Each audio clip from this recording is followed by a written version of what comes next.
Muito bem, já estamos de volta. Eu quero pedir para você, se estiver fazendo alguma coisa em casa, para aumentar o som da TV e prestar bastante atenção no assunto de hoje, que ele vai falar bastante assim, focado no intestino, mas como o funcionamento ou o mau funcionamento dele pode irradiar para diversas outras áreas da nossa vida. Vamos prestar atenção nesse assunto de hoje.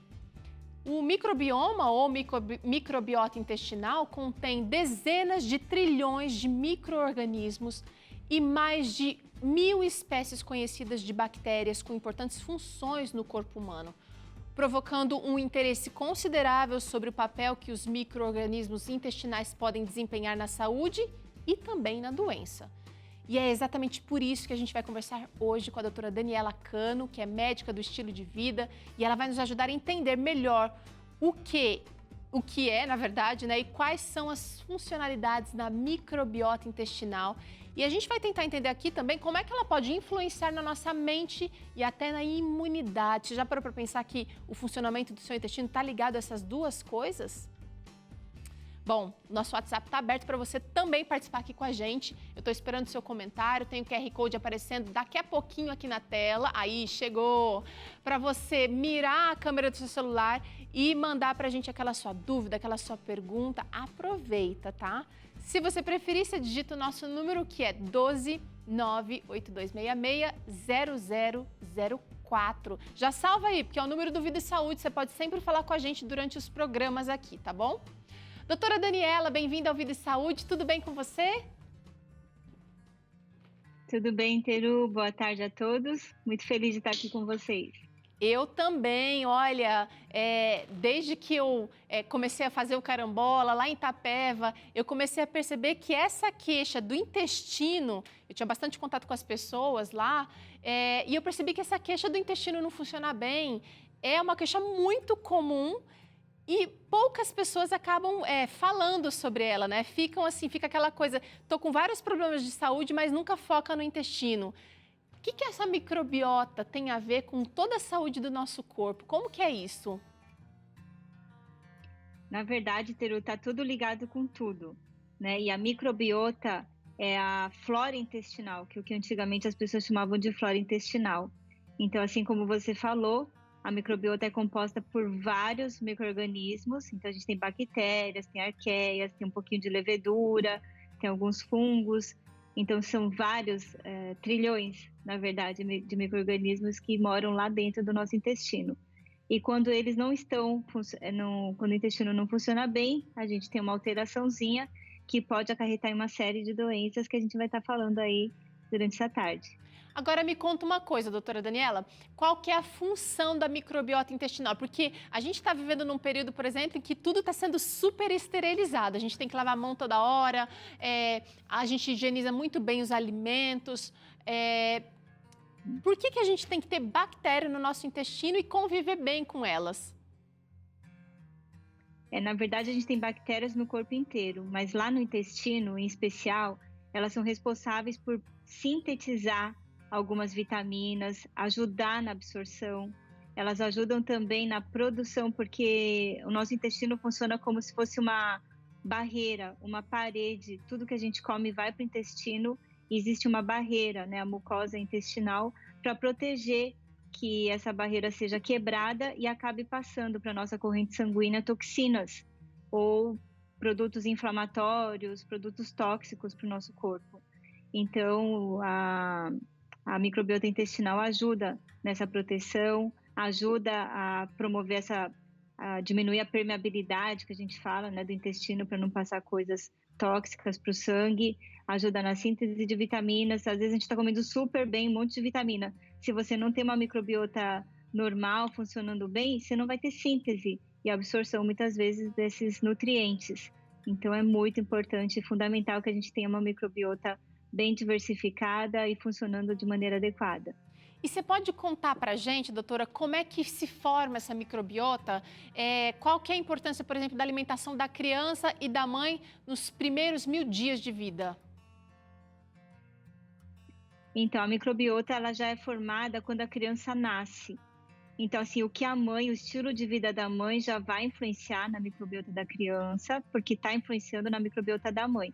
Então, se ela nasce de parto vaginal, ela vai ter contato com a microbiota vaginal da mãe e já vai ter algumas bactérias, fungos que vão ser que tocando a pele já vão formar aquele sistema de defesa e a microbiota daquela criança. Uau. Se a criança nasce de parto cesárea, ela vai ter ela já vai direto para a pele, não passa no canal vaginal.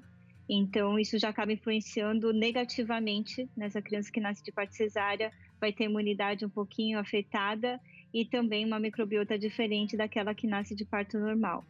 Depois que ela nasce, o tipo de aleitamento, se ela vai mamar no peito da mãe ou se ela vai mamar fórmulas, isso já vai também mudar a microbiota da criança. E até os 3 anos de idade, Teru, a gente vai ter uma microbiota que vai ser parecida com a microbiota da idade adulta.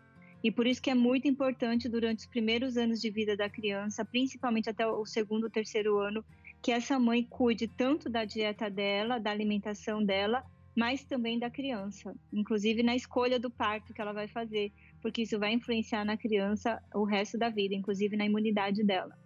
Uau, olha só, tudo que a gente faz impacta sem a gente perceber, é interessantíssimo isso.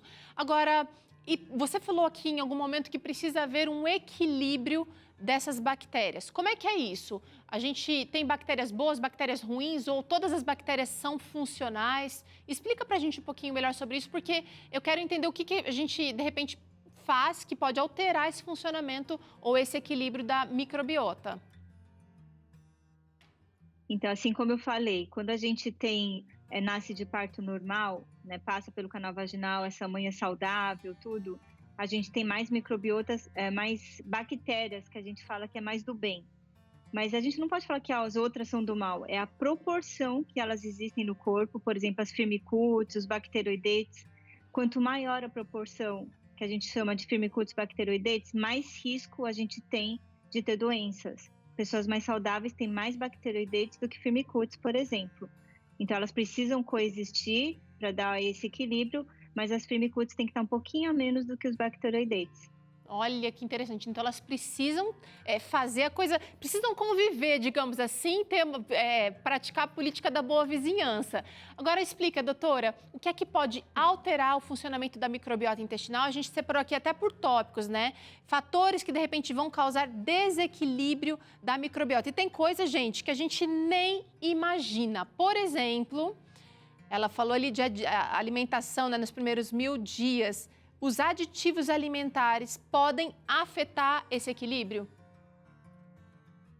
Exatamente, Teru. A gente tem que cuidar com o uso de adoçantes, por exemplo.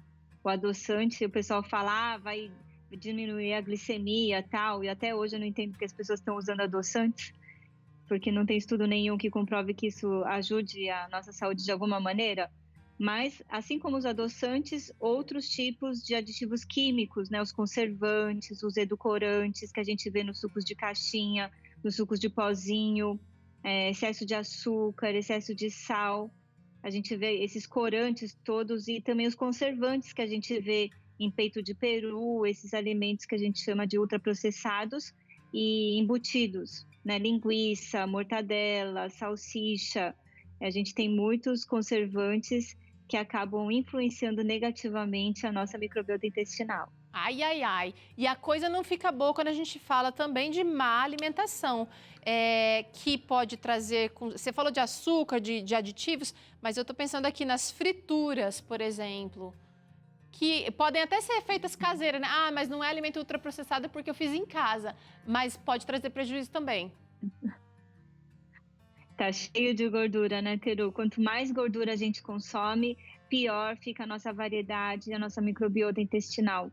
Então, vários estudos mostram que as pessoas que comem mais gordura, elas têm esse aumento da relação firmicutes-bacteroidetes e elas têm mais risco de ter diabetes tipo 2 e doenças cardiovasculares, por exemplo. E pessoas que comem muita carne também, a gente acaba aumentando a produção, né, de um metabólito que a gente chama de TMAO, e esse TMAO tem a ver também com doença do coração. Eles acabam deixando as nossas artérias mais enrijecidas, os nossos caninhos onde passam sangue ficam mais endurecidos, né, que a gente chama de processo aterosclerótico, e aí acaba dando mais doenças cardíacas e de circulação. Ó, Então, por isso que a gente deve evitar, então, gorduras e carnes. olha aí, mais um motivo, né? Mais um motivo para evitar. Agora, os antibióticos e anti-inflamatórios também podem causar esse desequilíbrio da flora intestinal, da microbiota, doutora? Os antibióticos afetam diretamente, porque a gente sabe até, né, que quando a gente toma antibiótico acaba até A coisa tendo um pouquinho desanda de muitas diarreia, muitas vezes. vezes desanda, Teru. Então a gente até toma um florativo, alguma coisa, um probiótico, né, para estar recompondo a flora intestinal. Mas também tem antidepressivos que afetam a flora intestinal, anti-inflamatórios, tem também os antipsicóticos, né, pessoas que têm transtornos mentais, tem bastante alteração da flora intestinal, e também anti-inflamatórios afetam. Então, vários tipos de medicamentos, até metformina, que é um remédio muito utilizado pelos diabéticos, podem causar uma desbiose. E aí, mas e aí? Eu vou aprofundar um pouquinho nessa questão, porque quem precisa tomar? Faz o quê? Você vai dar alguma dica depois de... Porque tem gente que depende do remédio para o diabetes, tem gente que precisa tomar um remédio antidepressivo. E eu estou entendendo Sim. que assim, que Então, isso afeta o intestino e isso aqui, desarranjado, vai afetar a doença também. Vai causar, vai piorar a depressão, ou vai... meio que fica um ciclo vicioso. Exatamente, está tudo ligado com tudo. Por isso que é importante um acompanhamento profissional muito sério, principalmente pessoas que fazem uso crônico de medicamentos, porque vira e mexe a gente percebe, os pacientes com depressão têm intestino preso ou os que têm intestino preso acabam desenvolvendo a depressão. Então, não se sabe se o ovo saiu da galinha ou a galinha saiu do ovo, Olha mas só. é importante que a gente tenha esse acompanhamento, inclusive nutricional, ou com médicos nutrólogos que vão entender de como ajudar você a manter essa microbiota mais equilibrada. Bom, mas calma aí, você de casa, que ela ainda vai dar dicas aqui de como você pode fazer também para trazer Sim. equilíbrio na microbiota. Fica com a gente, ó. Essa questão aqui que é muito importante, tem gente que acha que não tem nada a ver, mas o estresse pode atacar os níveis, pode alterar os níveis aqui de equilíbrio das bactérias. Nervoso, raiva. Impressionante. Impressionante, Teiro. Essa relação da mente com a microbiota intestinal está diretamente relacionada. A gente chama de eixo intestino-cérebro. E o estresse afeta negativamente também a nossa microbiota. Dá uma desbiose, né? Pode dar um desarranjo. A gente sabe que esses hormônios que o estresse acaba produzindo acabam afetando aí os nossos bichinhos da barriga também. Agora a gente vai falar de uma fase da vida que traz muitas mudanças hormonais. E eu queria entender por que a menopausa também vai alterar, ou pode alterar, esse equilíbrio. Não só a menopausa, como também a andropausa, que é a menopausa dos homens, vamos dizer assim. Porque os nossos hormônios, eles estão diretamente ligados também com a parte intestinal.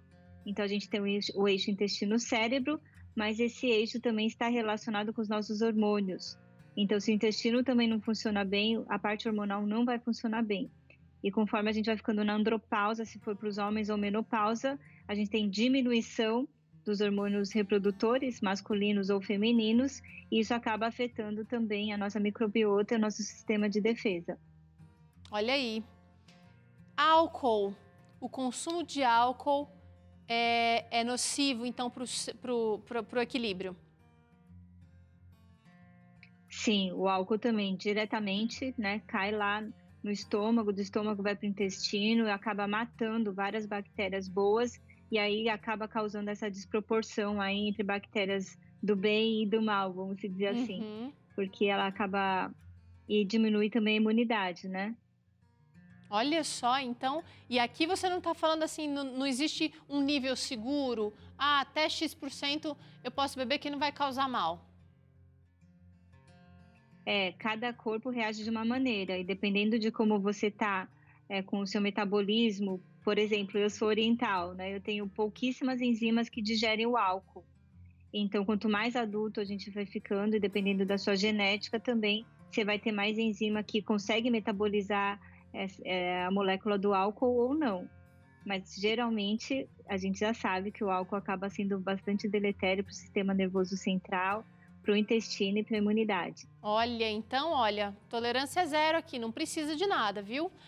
Agora, esse aqui também achei interessante, doutora, porque você está falando aqui que desporto intenso, ou seja, uma atividade física muito exagerada, pode também alterar. Até aquilo que é bom, a gente precisa ter equilíbrio, né?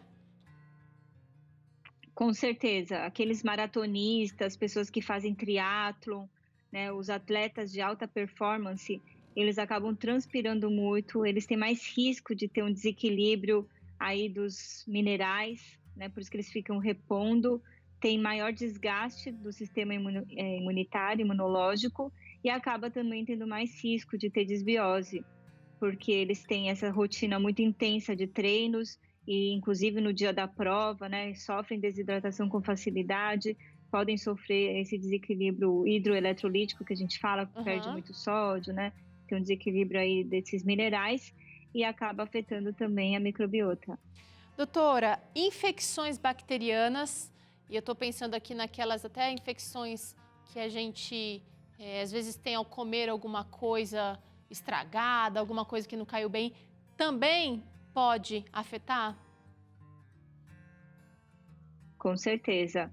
A gente, quando come alguma coisa estragada, vamos dizer, contaminada, na verdade, né?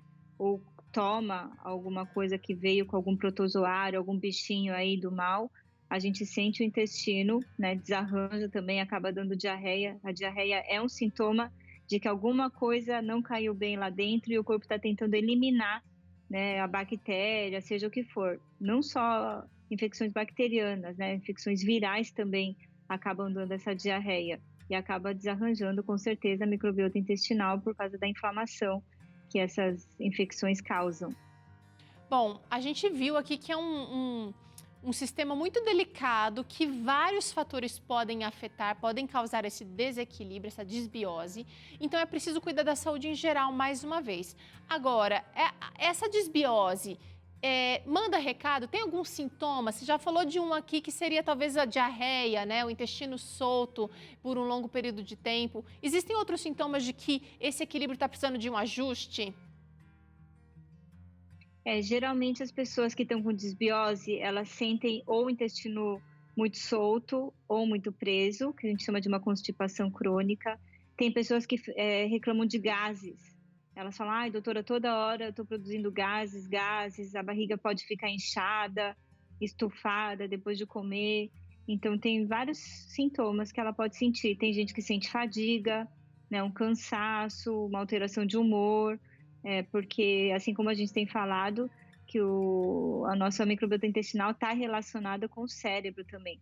Então, até o nosso comportamento, o nosso humor podem ficar alterados por causa dessa desbiose. Doutora, me fala um pouquinho sobre a relação da microbiota com outras doenças, porque eu sei que você falou que está tudo ligado com tudo, né? Mas essa desbiose a médio, a longo prazo, que tipo de problemas pode gerar? Então, essa desbiose, na verdade, acaba afetando a barreira intestinal, aquela barreira de proteção que eu falei para você, que tudo que a gente come acaba indo para o intestino e do intestino vai para o sangue. Quando essa barreira está inflamadinha ou deu uma desbiose, a gente perdeu essa proteção, acaba passando para o sangue citocinas inflamatórias, né? A gente acaba tendo leak gut, que a gente chama, quando essas celulinhas do intestino que estavam que nem soldadinhos uma do lado da outra, elas separam e esses bloquinhos de proteção ficam desativados, vamos dizer assim. Então, a gente pode ter doenças autoimunes, como psoríase, lúpus eritematoso sistêmico, artrite reumatoide. A gente tem maior aumento de incidência de Alzheimer, quando a gente tem leaky gut, esclerose múltipla, né, essas doenças relacionadas com a mente, também com o sistema nervoso central. Diabetes tipo 2 ou diabetes tipo 1 também pode estar Caramba! relacionado com muita coisa, obesidade, né, doenças do coração, que a gente já falou um pouquinho antes.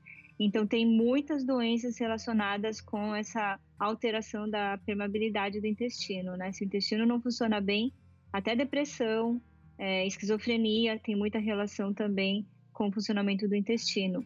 E ultimamente tem se estudado muito sobre autismo, como crianças com autismo também têm uma alteração nesse funcionamento intestinal aí na permeabilidade intestinal. Bom, gente, já está claro então que a gente precisa descobrir o que fazer para nutrir as boas bactérias, já que a gente viu que tem um monte de coisa que pode enfraquecer essas boas bactérias. Vamos trazer uma tela aqui agora. Doutora, fala para a gente, além do cuidado com a saúde, que coisas específicas a gente poderia fortalecer essas bactérias do bem? Então, primeiro de tudo é a alimentação, né? A gente falou, então, quando a gente fala em probióticos e pré-bióticos, os pré-bióticos, eles são substâncias que vão alimentar as bactérias do bem do intestino. Então, os pré-bióticos são as fibras.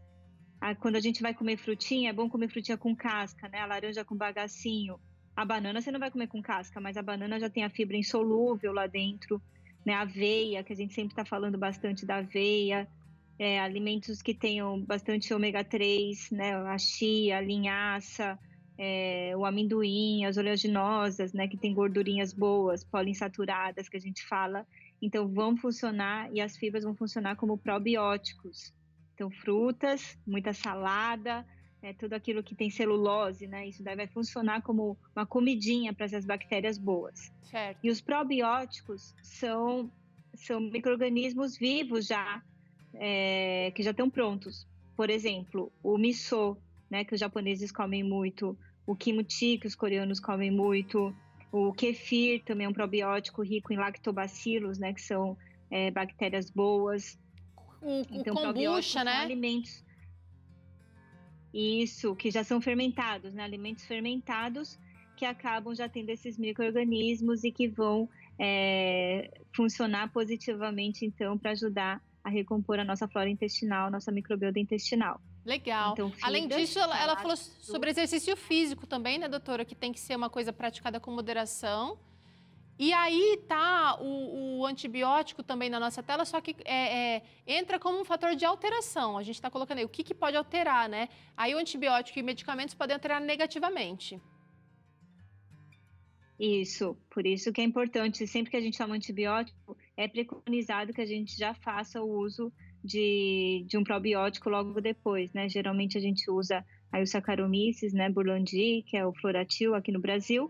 Então é preconizado que a gente, toda vez que vai prescrever um antibiótico, já dê um probiótico junto para repor essa flora intestinal. Olha, é muito legal essa dica. Agora chegaram perguntas aqui que eu quero trazer na nossa tela. Vamos ver quem é que está falando com a gente agora. Olha aí, a Maria Ruth, de Cambuí, em Minas Gerais. Doutor, o excesso de gases pode ser um indício de problema no intestino? Boa pergunta, Maria. Sim. Primeiro de tudo, quando a pessoa está com excesso de gás, ela tem que ver a dentição e a mastigação, se ela está comendo bem. Porque se ela não mastiga bem, se come muito rápido, ou o dente está torto, não está quebrando o alimento, vai fermentar lá no estômago ou no intestino. Então, primeiro de tudo é a mastigação, mas pode ser um indício, sim, de desbiose. Vai atrás, vai atrás. Vamos ver a próxima pergunta que está aqui para a gente agora. Quem falou foi a Leila, de São Luís do Maranhão. Tem um bebê de 2 anos e ele chora muito, quase toda vez que ele vai defecar. Por que isso acontece?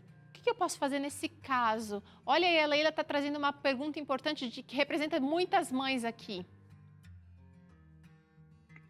Precisa ver se realmente ele não tem intestino preso, porque se ele tem intestino preso, ele pode estar sentindo dor ao evacuar, então tem que dar uma olhadinha nas fezes dele, se estão marronzinhas, se estão mais pastosinhas, e se o tipo de alimentação. Tem muita mãe que fica dando muito esses alimentos lácteos ou mucilon, que trancam muito o intestino. Então precisa dar mais frutinha, mamão, né, mingau de aveia, fazer comidinhas assim, bem sopinha de legumes, cenoura, e aí ver se vai funcionar melhor ou não. E dá bastante água, né, Teru? Porque as crianças hoje em dia não Capricha tomam na água, eu pensei nisso. Olha, chegou mais uma última interação aqui que eu queria trazer, porque eu acho que ela representa também o pensamento de muita gente. Você falou de probióticos e tudo mais. Ah, não, peraí, tô confundindo aqui. Primeiro da Solange. Fiz uma cirurgia de retirada da vesícula há 4 meses, diz ela. E desde então estou sempre com desarranjo intestinal. Isso significa que a microbiota está enfraquecida devido à ausência da vesícula? Olha aí, doutora. Que na verdade, quando a gente retira a vesícula ela segura a bile que é produzida no fígado. E a bile ajuda a derreter a gordura, a dissolver a gordurinha, funciona como se fosse um detergente. Se você está comendo muito alimento gorduroso e você não tem mais a vesícula para segurar esse detergentezinho, você vai ter desarranjo. Então, primeiro de tudo, é evitar alimentos gordurosos, especialmente queijos, tá bom? Queijos e frituras. Se você continuar comendo frituras e queijos, você vai ter esse desarranjo mesmo. Olha aí que dica preciosa da doutora Daniela Cano aqui. E a última, doutora, que foi feita aqui entre o pessoal da produção do Vida e Saúde, que prestou atenção na nossa conversa, quer saber. Sabe aquele leite fermentado que a gente compra no mercado, aquele famoso?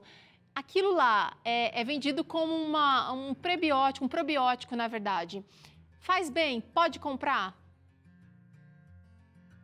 Ele funciona como um probiótico, é o Lactobacillus shirota casei, né, que já tem até o registro, tudo. Ele é um probiótico. Se for comprar, eu sugiro que compre da tampinha azul que vem sem açúcar. Senão a gente ajuda com lactobacillus e tira as outras bactérias boas que você já tem no intestino.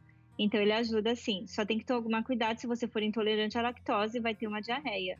Então aí você pode tomar o sachêzinho, né? Já existem probióticos em qualquer farmácia. Legal. E aí o tipo de probiótico que você vai usar tem que ter uma recomendação médica ou nutricional. Excelente essa conversa com a doutora Daniela Cano. Eu quero mostrar aqui para você que gostou do papo e quer ajudar seus filhos e você mesmo entender mais sobre o assunto. A doutora Daniela escreveu um livro muito interessante junto com a pedagoga Débora Borges. Mostra aí, doutora, o livro Se Minha Barriga Falasse, explicando esse nosso assunto aqui de hoje, tintim por tintim, de maneira muito didática. Quem quiser pode adquirir no site da Casa Publicadora Brasileira, cpb.com.br. Se Minha Barriga Falasse, ou se você seguir também lá no Instagram, o @sousaude, SOW Saúde, você também vai ter acesso a esse material fantástico. Parabéns, viu, doutora? Porque ficou muito bem feito.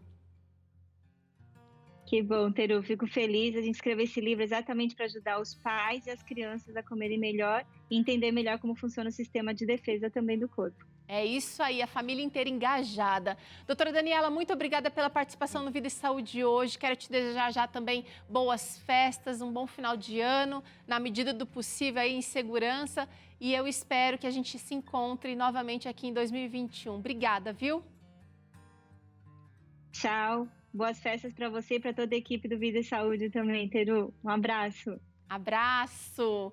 A gente faz um rápido intervalo agora, na volta tem claramente com uma questão muito interessante. Você sente falta de se sentir amado, amada? Bom, vamos ver o que dá para fazer a esse respeito. E além disso, tem receita boa por aqui, é a deliciosa brusqueta colorida. Você vai aprender no programa de hoje também, vai fazer bonito aí. Não sai daí não que a gente volta já.